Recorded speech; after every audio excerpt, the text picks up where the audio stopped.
This is so cozy.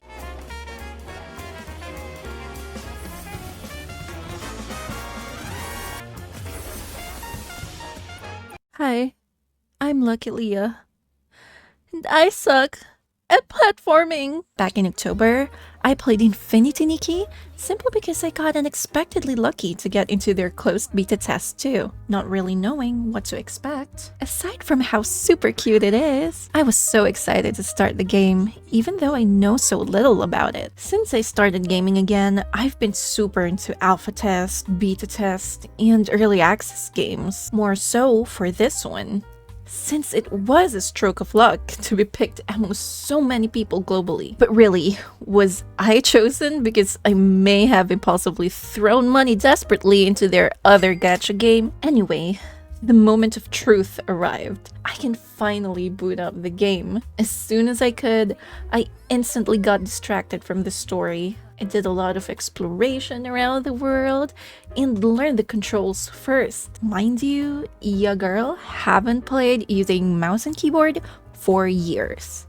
Maybe a decade even. I pressed the wrong buttons a whole lot. But whatever, right? It's a cozy game after all. For a beta game, it was better than most I've played, save for some bugs and cutscenes that had definitely lessened in the official release, but still there nonetheless. I was enjoying a solid few hours just following the story quest, getting sidetracked with puzzles and side quests, and of course, unlocking places in the map. All the fun and coziness lasted. That is, until the first story mission. It was still early in the game, yet it was already making me sweat bullets. The mission has 3D platforming, and I'm using a mouse and keyboard. Zelda-type puzzles? I'm all for it. I love Zelda. I crave Zelda games. But platforming? Absolutely not.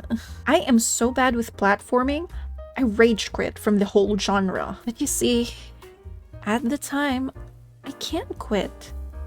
I have to progress through the story and be able to answer the survey as truthfully as I can. I wanted to shape this game to be in its best form on release, so I sucked it all up and just tried to get good. I don't know. After sinking some R's Shining Nikki, pun not intended, and going back to a certain point that's not too far, I calmed down. And eventually, I did it. That wasn't the only platforming stage, of course.